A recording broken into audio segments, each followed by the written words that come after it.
और बुलेटिन की शुरुआत बड़ी खबर के साथ करेंगे। मुख्यमंत्री भजनलाल शर्मा का दिल्ली दौरा, शाम 7 बजे जयपुर से दिल्ली रवाना होने का कार्यक्रम है। दिल्ली में पार्टी अध्यक्ष सहित कई नेताओं से मुलाकात कर सकते हैं। राजस्थान की 11 सीटों की हार की रिपोर्ट सीएम ने तैयार की है। कल बीजेपी संसदीय दल की बैठक में शामिल होंगे और राजस्थान से बीजेपी के सभी निर्वाचित सांसद दिल्ली पहुंच रहे हैं। इस वक्त की ये बड़ी खबर आप तक पहुंचा रहे हैं। राजस्थान से बीजेपी के सभी निर्वाचित सांसद पहुंच रहे हैं दिल्ली और मुख्यमंत्री भजनलाल शर्मा भी दिल्ली पहुंच रहे हैं। शाम 7 बजे जयपुर से दिल्ली के लिए रवाना हो जाएंगे और दिल्ली में पार्टी अध्यक्ष सहित कई नेताओं से उनकी मुलाकात संभव है। राजस्थान की 11 सीटों की हार की रिपोर्ट मुख्यमंत्री ने तैयार की है और कल बीजेपी संसदीय दल की बैठक में भी वो शामिल होंगे। राजस्थान से बीजेपी के सभी निर्वाचित सांसद राजधानी दिल्ली पहुंच रहे हैं। मुख्यमंत्री भजनलाल शर्मा का ये दिल्ली दौरा बेहद खास माना जा रहा है। राजस्थान की 11 सीटों पर रिपोर्ट तैयार की है मुख्यमंत्री ने और हार पर मंथन होगा। कल बीजेपी संसदीय दल की बैठक होने वाली है जिसमें मुख्यमंत्री शामिल हो सकते हैं। बता दें कि राजस्थान से बीजेपी से के निर्वाचित सभी सांसद दिल्ली पहुंच रहे हैं। राजधानी दिल्ली में मीटिंग होने वाली है। बता दें कि पार्टी अध्यक्ष सहित कई नेताओं से कल सीएम की मुलाकात भी हो सकती है।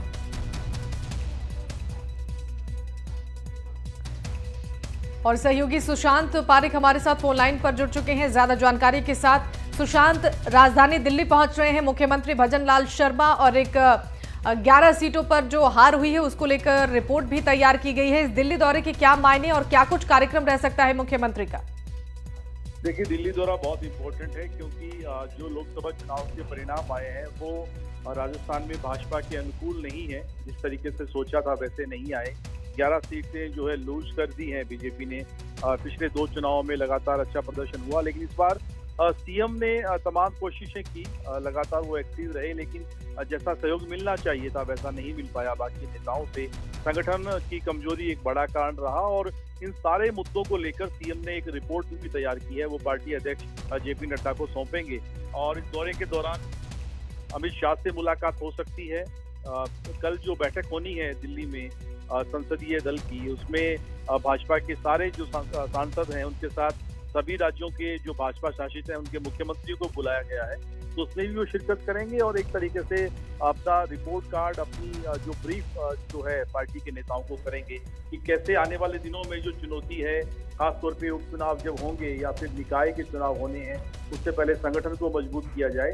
तो ये सारे मुद्दे जो है उनका एक रिपोर्ट कार्ड सीएम ने तैयार किया है और आज शाम 7 बजे जयपुर से रवाना होने का कार्यक्रम। हाँ बिल्कुल सुशांत, देखिए बड़ी जिम्मेदारी भी है चूंकि हार को लेकर भारतीय जनता पार्टी लगातार राजस्थान में मंथन कर रही है और ऐसे में मुख्यमंत्री जब यहां पहुंचेंगे, कल बीजेपी संसदीय दल की बैठक में भी वो शामिल होने वाले हैं।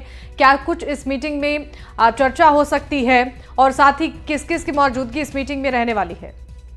देखिए, संसदीय दल की बैठक में पीएम मोदी सहित पार्टी के सभी बड़े नेता, नवनिर्वाचित जो सांसद हैं, राजस्थान के सभी सांसद लगभग पहुंच गए हैं क्योंकि पहले आज दोपहर में जयपुर में उनका कार्यक्रम रखा गया था, लेकिन फाइनली फिर ये कहा गया कि शाम 6 बजे तक दिल्ली पहुंचना है। तो हो सकता है अगले सप्ताह राजस्थान में कार्यक्रम हो, तो सारे सांसद रहेंगे, आभार व्यक्त करेंगे पीएम मोदी का, उनकी लीडरशिप का, जिस तरीके से चुनाव लड़ा है, एनडीए की सरकार बनने जा रही है। जो खबर आ रही है कि 9 तारीख को मोदी जो है वो शपथ लेंगे पीएम पद की और उसके बाद फिर मंत्रिमंडल का गठन होगा। हो सकता है कि राजस्थान से कौन कौन से चेहरे जो शामिल होंगे मंत्रिमंडल में। इस बार क्योंकि सीटें कम है तो कोटा भी कम हो गया है, तो मंत्री बन सकते हैं राजस्थान से, जिस तरह की खबरें हैं। तो पार्टी नेताओं को राजस्थान को लेकर उस तरह का ब्रीफ भी भजनलाल दे सकते हैं। बिल्कुल सुशांत, फिलहाल सबकी निगाहें इस पर टिकी हुई है कि मंत्रिमंडल में किन चेहरों को शामिल किया जाएगा, लेकिन कौन कौन से नाम हैं जो इस वक्त रेस में चल रहे हैं, जिन चेहरों पर मुहर लग सकती है? देखिए, बड़े नेताओं की बात करें तो ओम बिरला पिछली बार स्पीकर थे, इस बार क्या स्पीकर का रोल उनका होगा नहीं। मोदी के, अमित शाह के बहुत विश्वस्त नेता हैं।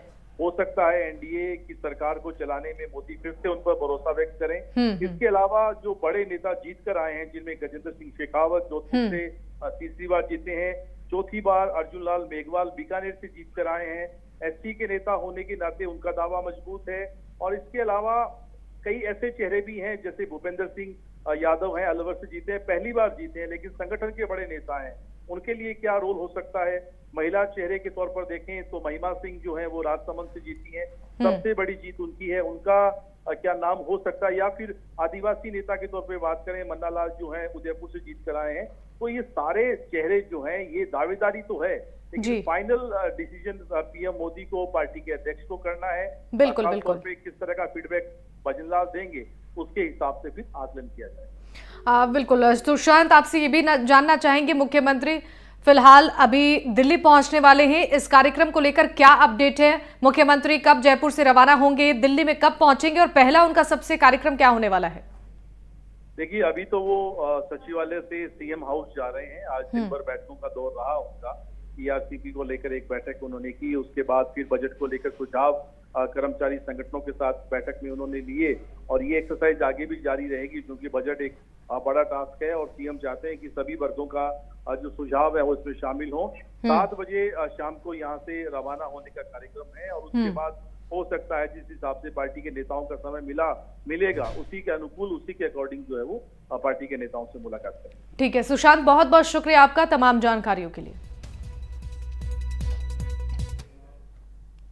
बढ़ते आगे, कोटा की एक छात्रा मल्टी स्टोरी बिल्डिंग से कूदकर खुदकुशी कर ली है। जानकारी के मुताबिक नीट परीक्षा में कम अंक आने से वो डिप्रेशन में थी। छात्रा कोटा में मां और भाई के साथ रहती थी। घटना शहर के जवाहर नगर थाना इलाके की है। मृतक छात्रा एमपी के रीवा की रहने वाली थी। जवाहर नगर पुलिस इस मामले की जांच में जुटी है। छात्रा 5वीं मंजिल पर भाई और मां के साथ फ्लैट में रहती थी। मल्टी स्टोरी से कूदने से गंभीर घायल हालत में उसे निजी अस्पताल लेकर गए, जहां उसने दम तोड़ दिया। कोचिंग नगरी कोटा में इस साल की 11वीं घटना है। कोटा में जनवरी महीने से लेकर अब तक इन 6 महीनों में 11 कोचिंग स्टूडेंट्स ने सुसाइड किया है। अगर 2023 के आंकड़ों की बात करते हैं तो 29 स्टूडेंट्स ने बीते साल अपनी जान ली थी।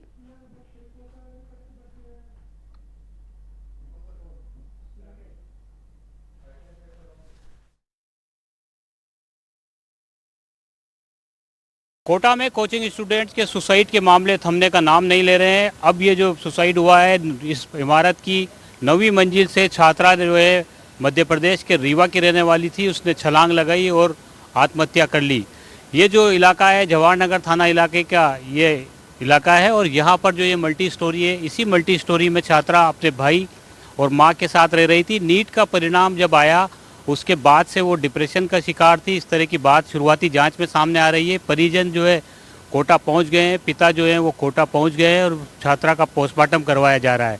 लेकिन फिलहाल क्योंकि यहाँ पर जो है इस मल्टी स्टोरी में गार्ड्स वगैरह बैठे हैं, वो मीडिया को भी अंदर नहीं जाने दे रहे हैं। जिस तरह के उनको निर्देश दिए गए उसके बाद पुलिस जो है अब इस पूरे मामले की जाँच कर रही है, क्योंकि कोटा में जिस तरह से लगातार सुसाइड के मामले सामने आ रहे हैं और इन मामलों को रोकने के लिए, रोकथाम के लिए जिला प्रशासन की ओर से तमाम प्रयास भी किए जा रहे हैं। गाइडलाइन जो बनाई गई है केंद्र सरकार की ओर से, उसकी पालना भी हो रही है, लेकिन उन सब के बावजूद ये सिलसिला थमने का नाम नहीं ले रहा है। 2 बार जो है इस तरह के मामले सामने आए थे, जब कोचिंग स्टूडेंट्स ने जो है छत से गिरकर कूद करके जो है बिल्डिंग से, ऊँची बिल्डिंग से कूद करके आत्महत्या की थी।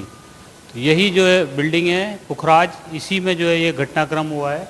हालांकि जो है कोई बोल नहीं रहा है, बच्चे जो है इसमें अपने अभिभावकों के साथ में रहते हैं। जवाहर नगर थाना पुलिस जो है इस पूरे मामले की पड़ताल कर रही है कि आखिर किस तरह से छात्रा ने छलांग लगाई, और जो शुरुआती जानकारी मिल रही है उसके मुताबिक वो डिप्रेशन का शिकार थी, और नीट का जब रिजल्ट आया उसके बाद से ही जो है वो इस तरह से उसके तनाव में रहने की बात सामने आ रही है।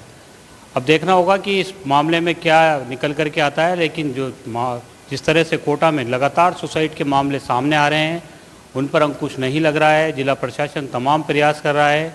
इसके अलावा सरकार की जो गाइडलाइन है वो भी जो है उसको भी जो है प्रभावी तरीके से लागू करने के प्रयास किए जा रहे हैं, लेकिन ये सिलसिला थमने का नाम नहीं ले रहा है। कोटा से सहयोगी हेमंत जोशी के साथ शाकिर अली, एनडीटीवी। कांग्रेस महासचिव और टोंक से विधायक सचिन पायलट ने जमकर एनडीए और बीजेपी पर निशाना साधा है।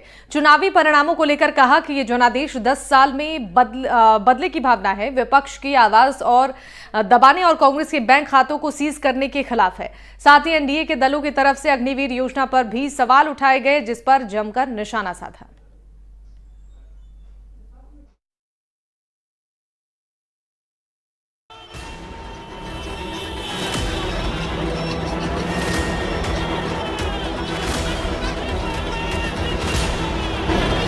इंडिया गठबंधन का जो प्रदर्शन रहा है उसे किस तरह देखते हैं आप? देखिए, ये जो मैंडेट है, जो 4 तारीख को मतगणना हुई है, चुनाव के परिणाम आए हैं, उसका सारांश आप देखेंगे तो एक बड़ा सिंपल, क्लियर, स्पष्ट संदेश लोगों ने इस चुनाव के माध्यम से दिया है। भारतीय जनता पार्टी चुनाव से पहले 303 सीटों पर थी लोकसभा की, और क्लेम उन्होंने किया सदन के अंदर 370 और गठबंधन के लिए 400। तो भाजपा के लगभग 65-70 सांसद कम हुए हैं और 400 की बात करने वाली अब 200 कुछ पे आके मामला अटक गया है। तो ये जो मैंडेट है, ये मुझे लगता है कि सरकार की नीतियों के खिलाफ है, और जिस प्रकार की राजनीति का परिचय पिछले 10 साल में दिया है देश में भाजपा की सरकार ने, प्रतिशोध की भावना का, बदले की भावना का, विपक्ष की आवाज को दबाने का, निर्वाचित मुख्यमंत्रियों को जेल में डालने का, कांग्रेस पार्टी के बैंक के खाते सीज करने का चलते चुनाव में, ये जो राजनीति हुई 10 साल की, इस राजनीति के खिलाफ ही मैंडेट है। और ये कांग्रेस पार्टी और इंडिया अलायंस के लोगों का, हम सब लोगों ने जो मैनिफेस्टो तैयार किया, जिस मुद्दों को लेकर हम जनता में गए, उसको लोगों ने सराहा है। इसलिए भरपूर समर्थन कांग्रेस पार्टी को मिला है। हमारा संख्या बल लगभग दुगना हो गया पिछली बार से, और इंडिया अलायंस के तमाम साथियों को भी बहुत अच्छा बहुमत मिला है, चाहे वो उत्तर प्रदेश है, चाहे वो बंगाल है, चाहे महाराष्ट्र है। इसलिए ये कहीं ना कहीं, अब आंकड़ा क्या है, समीकरण क्या है, गठबंधन क्या, अलग बात है, लेकिन जो मैसेज और संदेश इस चुनाव का है वो भाजपा के विरुद्ध है और एनडीए के विरुद्ध है। राजस्थान में प्रदर्शन बेहतर हुआ है, 8 सीटों पर जो है कांग्रेस जीती है, 11 पर अलायंस जीता है आपका। पूरी राजस्थान में खासतौर से विशेष तरह से आपका प्रभाव देखने को मिला है, ये किस तरह के संकेत है?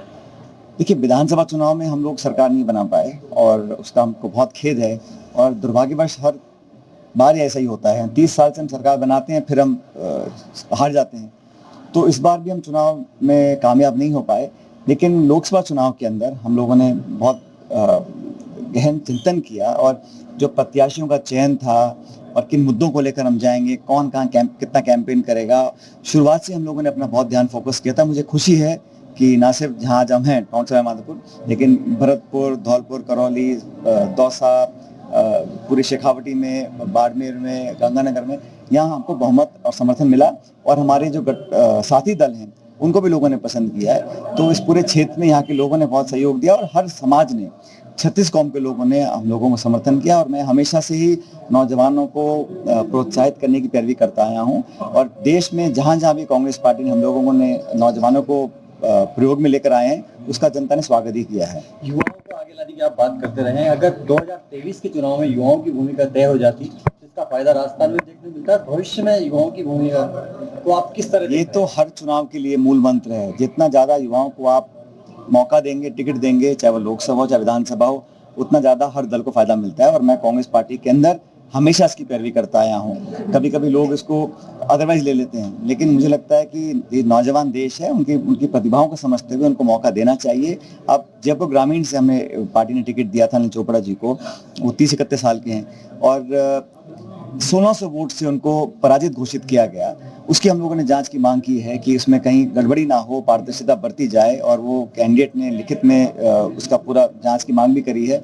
तो अच्छा चुनाव उन्होंने लड़ा, और हर जगह जहां जहां नौजवान लड़े हैं, हम अधिकांश जगह हम जीते हैं। एनडीए सरकार गठन का दावा कर रहा है, दावा कर दिया है उन्होंने, 9 की शपथ की बात आ रही, किस तरह उम्मीद कर रहे हैं कि सरकार किस तरह चलने वाली है? देखिए, एडीपी और नीतीश कुमार का रोल जो है, अरे आज जो मुद्दा सामने आया है, मेरे ख्याल जनता दल यूनाइटेड ने मामले को उठाया है कि अग्निवीर जो स्कीम है उसको पुनर्विचार करना चाहिए। और मैं तो समझता हूँ कोई दल, कोई नेता, कोई पार्टी अगर अग्निवीर का विरोध करती है तो देश हित में कर रही है, क्योंकि कांग्रेस पार्टी ने एक स्पष्ट कमिटमेंट किया था, अगर हम सरकार में आते हैं तो हम अग्निवीर को रद्द करेंगे, पुरानी भर्ती को चालू करेंगे। देश में जो लोग फौज में भर्ती होना चाहते हैं उनको वंचित रखा जाए, ये गलत है। और बिना चर्चा किए, बिना संवाद किए, बिना विचार विमर्श किए, बिना एक्सपर्ट्स की राय ली आपने स्कीम को थोप दिया और सारी पुरानी भर्ती बंद कर दी, वो मैं समझता हूँ गलत है। तो ये जो आज मुद्दा उठाया है जनता दल यूनाइटेड ने, ये मैं समझता हूँ एक सही मुद्दा है, और इसका मुझे लगता है कि एक सकारात्मक परिणाम आना चाहिए, क्योंकि कांग्रेस का स्टैंड बड़ा क्लियर है कि हम अग्निवीर के खिलाफ थे और आज भी खिलाफ हैं। मुझे लगता है इसको तुरंत प्रभाव से बंद कर पुरानी भर्ती को चालू करना चाहिए। किरोड़ीलाल मीणा ने इस्तीफे की बात कही है, कई सीटों पे हम चुनाव नहीं जीत पाए हैं और वहाँ पर और हमें मेहनत करने की ज़रूरत है, लेकिन कुछ ऐसी सीट हैं जहां पर हम लोग कठिन सीटें थी, वहां पर भी हम लोग जीते हैं। जैसे बाड़मेर की सीट है, बॉर्डर की सीट है, और हमारे ये जो गंगानगर की सीट है, और ऐसे अधिकांश सीटों पर जहां पर हम पहले नहीं जीतते थे, इस बार हम जीत कर आए हैं। जहां हम नहीं जीते हैं वहां पर हमें और मेहनत करने की जरूरत है। और हम लोग एक सीट जीते हैं गुजरात के अंदर, बनासकांठा, वो भी एक शुरुआत है, पहले वहां हम नहीं जीत पाए थे। लेकिन जहां जहां हम सीट नहीं जीते हैं वहां पर हम और मेहनत करेंगे, और हार का अंतर भी कम हुआ है, लेकिन अभी आने वाले समय में हम संगठन को और मजबूत करेंगे और आगे जीतेंगे।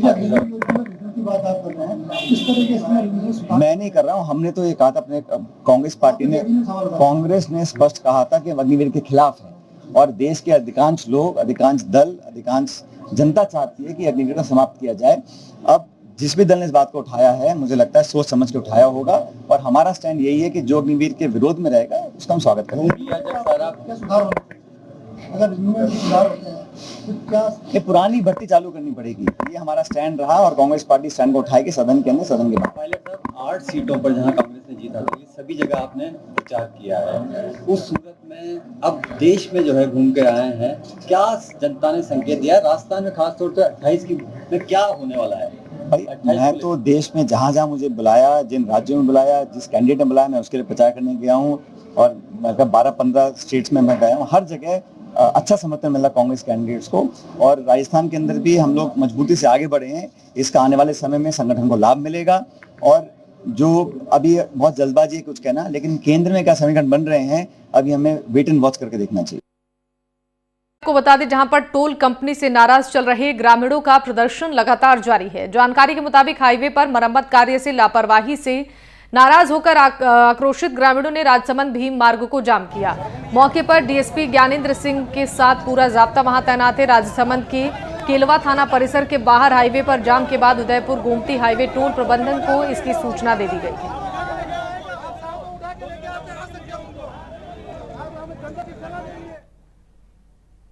जोधपुर के मगजी की घाटी इलाके की वन विभाग की जमीन से अतिक्रमण पर कार्रवाई की गई। वन विभाग की टीम भारी पुलिस जाब्ते के साथ मौके पर कार्रवाई में जुटी है। हाईकोर्ट के आदेश पर यह कार्रवाई की गई।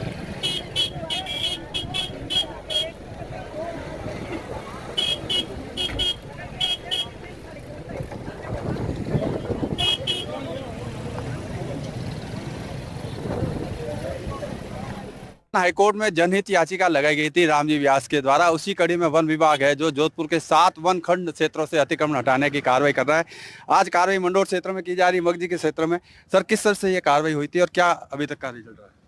जी, जोधपुर जिले में माननीय उच्च न्यायालय द्वारा निर्देश समय समय पर निर्देश दिए जा चुके हैं, आदेश दिए जा चुके हैं। यहाँ पर एंक्रोचमेंट्स की, वन भूमि पे अतिक्रमण की बहुत गहरी समस्या है। इस संबंध में वन भूमि को अतिक्रमण फ्री कराने के लिए वन विभाग ने आज जिला प्रशासन और पुलिस के साथ मिलकर कार्रवाई करी है। और इसके अंदर फर्स्ट फेज़ हमने जो प्लान बनाया है, उसके फर्स्ट फेज़ में केवल कच्चे बाड़े या जो भूमाफिया द्वारा प्लॉटिंग करी गई है, या जो इस तरह के प्लॉट लिए गए हैं, काटे गए हैं, जिनमें आगे जाके लोग बस सकते हैं अवैध तरीके से, उनको हटाने का काम किया जा रहा है। तो आज बैरीगंगा वनखंड में हमने ये कार्रवाई करी। सर, कितने अतिक्रमण चिन्हित किए पिछले दिनों हाईकोर्ट के दिशा निर्देश के बाद में पूरे जोधपुर में? पूरे जोधपुर में लगभग 9,500 हमने अतिक्रमण चिन्हित किए हैं, जिसमें से लगभग 6,400 हम नोटिस सर्व करने की कार्रवाई, मतलब नोटिस इशू कर चुके हैं, जो कि सर्व करने की कार्रवाई चल रही है। ये लोग हैं लंबे समय से यहाँ रह रहे। आज जिस जगह पर आप बता रहे हैं, यहाँ करीब 30,000 लोगों की आबादी बस चुकी है, तो कहीं ना कहीं विवाद फैल रहा है, उसको समय पर नहीं रोक पाया। जी, इसके लिए हमारी इंटरनल जांच भी चल रही है, एवं हम कोर्ट के ही निर्देशों के उपरांत हम साइंटिफिक एजेंसीज को इन्वॉल्व करके टेम्पोरल एनालिसिस करा रहे हैं कि किन किन वर्षों में किन किन एरियाज़ में अतिक्रमण हुआ। और कुछ लोग क्लेम करते हैं कि 1970 से पहले के, 1980 से पहले के। जो उतने पुराने अतिक्रमण हैं या उतनी पुरानी बसावटें हैं, उनके बारे में सरकार क्या निर्णय लेगी, वो उच्च स्तर का प्रश्न है, उसमें वो उच्च स्तर से निर्णय होगा।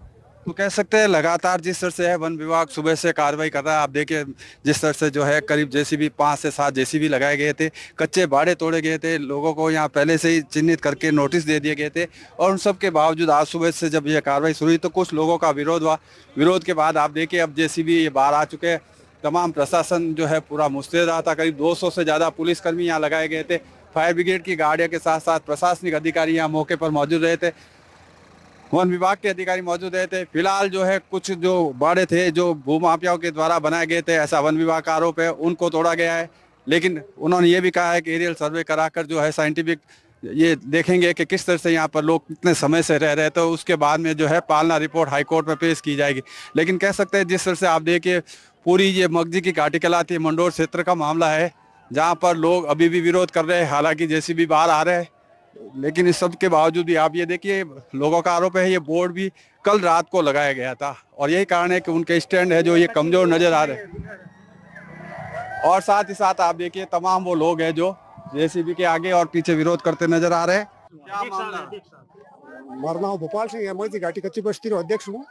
आज કોલોનીમાં એને કાર્યવાહી કરી સાહેબ ફોરેસ્ટ વાળા 6 तारीख में ठा पड़ी जना आया सुबह के भाई कार्रवाई गई फॉरेस्ट का यहाँ साथ 80 लोग बैठा है 80 तहसील नोटिस है अलॉटमेंट हुआ 5 7 10 इन कॉलोनी में बिजली के नाम अलॉटमेंट है। 1 मिनट रोको तो बिजली के नाम अलॉटमेंट है और 25 दिन प्रस्ताव बनाए एक बड़ी सीडर में जमीन दे दी सा मेटर्स ना तेरे भरी जो मैं 80 बैठा है लोग बस का माने मैं गैर मुमकिन बाकर मत बैठा दुनिया बैठा उठ मैं बैठा सा कागज यदि कागज रहे आप जरूरत मैं कागज बता फॉरेस्ट नहीं है सा 2013 में पहली फॉरेस्ट नहीं 13 में मेटर्स ने भरी जो उन्हें बाद में ठा पड़ी जमीन बड़ी सीडा में फड़ौदी में दे दी उन्हें आज जमीन हैंड ओवर कराई दी हैंगार कब्जा में ले ली जमीन और आ फाइल जयपुर दिल्ली बीच 2-3 बार की ऑब्जेक्शन लाइन पाची आएगी तो मैं आई गया हाथ जोड़ के जितने तक मार फाइल प्रस्ताव पास हुआ तो रोक लो यही बात है। अरुण हर्ष, एनडीटीवी जोधपुर। और आगे बढ़ती हुई बड़ी खबर आपको भीलवाड़ा से बता दें, चित्तौड़गढ़ सीमा पर बने वाटर पार्क में मारपीट हुआ है। 2 गुटों में झगड़ा हुआ है। वाटर पार्क में तोड़फोड़ हुई है, बाइक में आग लगाई गई है। सूचना मिलने पर गंगरार थाना पुलिस मौके पर पहुंची। पुलिस ने हल्का बल प्रयोग किया है। मारपीट की वजह से वाटर पार्क में भगदड़ मची है। घटना के समय वाटर पार्क में सैकड़ों लोग मौजूद थे। तो मारपीट की वजह से वाटर पार्क में भगदड़ मच गई और घटना के वक्त आपको बता दें कि तमाम लोग मौजूद थे वहां पर। भीलवाड़ा से बड़ी खबर, चित्तौड़गढ़ सीमा पर बने वाटर पार्क में झगड़ा हुआ है। 2 गुटों में झड़प हुई है। आपको बता दें कि तोड़फोड़ की भी खबर सामने आ रही है। बाइक में आग लगाई गई है। सूचना पर गंगरार थाना पुलिस मौके पर पहुंची। पुलिस ने हल्का बल का प्रयोग किया है। आपको बता दें कि तमाम लोगों की मौजूदगी मारपीट के वक्त वहां पर थी। घटना के समय वाटर पार्क में सैकड़ों लोग मौजूद थे। भीलवाड़ा से ये बड़ी खबर, चित्तौड़गढ़ सीमा पर बने वाटर पार्क में तोड़फोड़ हुई है। 2 गुटों में झगड़ा हुआ है। हमारे साथ संवाददाता नवीन जोशी फोन लाइन पर जुड़ गए हैं, ज्यादा जानकारी देंगे। नवीन, क्या रहा है ये पूरा मामला और क्या अभी पुलिस की टीम मौके पर मौजूद है? देखिए जो पूरा मामला है भीलवाड़ा चित्तौड़गढ़ पर हाईवे है, इस पर एक किंग्स वाटर पार्क नाम का एक वाटर पार्क है। यहाँ पर सुरक्षा को ठेके को लेकर पहले से कुछ रंजिश चल रही है। इसमें एक जो देवीलाल जाट नाम के जो पूर्व प्रधान है उनके समर्थकों का नाम आ रहा है। इधर एक भीलवाड़ा का जो ठेका जो है जिसके ठेका था वाटर पार्क का संपर्क गुजर महाकाल के नाम से उनको जाना जाता है। ये आपस में इनकी कुछ पुरानी रंजिश भी चल रही थी। इस बीच कुछ लोगों का वहाँ पे झगड़ा हो गया वाटर पार्क में। दोपहर बाद की घटना बताई जा रही है अभी कुछ घंटे पहले की।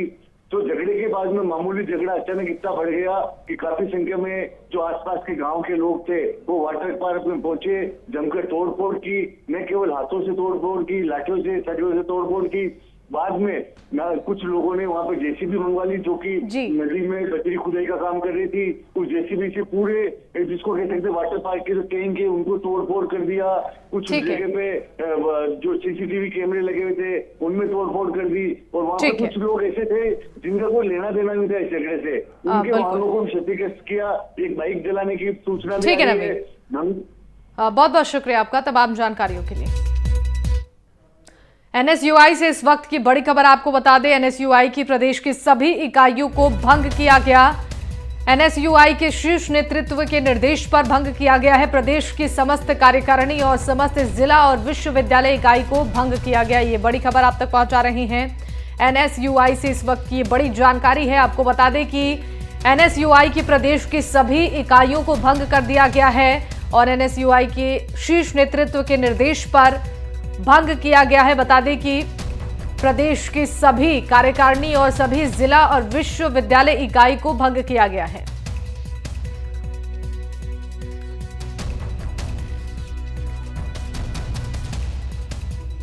तो प्रदेश की सभी इकाइयों को भंग किया गया है। एनएसयूआई के शीर्ष नेतृत्व के निर्देश के बाद यह फैसला लिया गया है।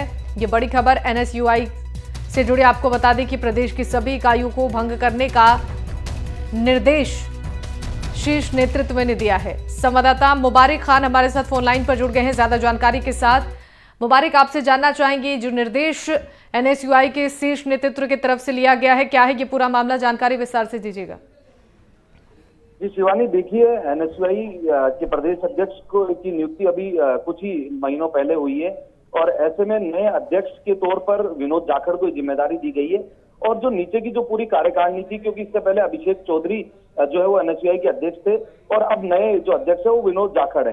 तो ऐसे में अध्यक्ष के हिसाब से जो है नई कार्यकारिणी का गठन होगा, क्योंकि विधानसभा चुनाव समाप्त हो चुके हैं, लोकसभा चुनाव यहाँ समाप्त हो चुके हैं और उसके बाद अब प्रदेश में जो, क्योंकि कांग्रेस का अग्रिम संगठन है एनएसयूआई, तो ऐसे में युवाओं को आगे लाने का कहीं ना कहीं प्रयास रहेगा कांग्रेस का। तो ऐसे में नए चेहरों को भी मौका मिल सकता है, इसीलिए जो है जो राष्ट्रीय अध्यक्ष है उनकी ओर से जो ये आदेश जारी किए गए। ठीक है मुबारक, बहुत शुक्रिया तमाम जानकारियों के।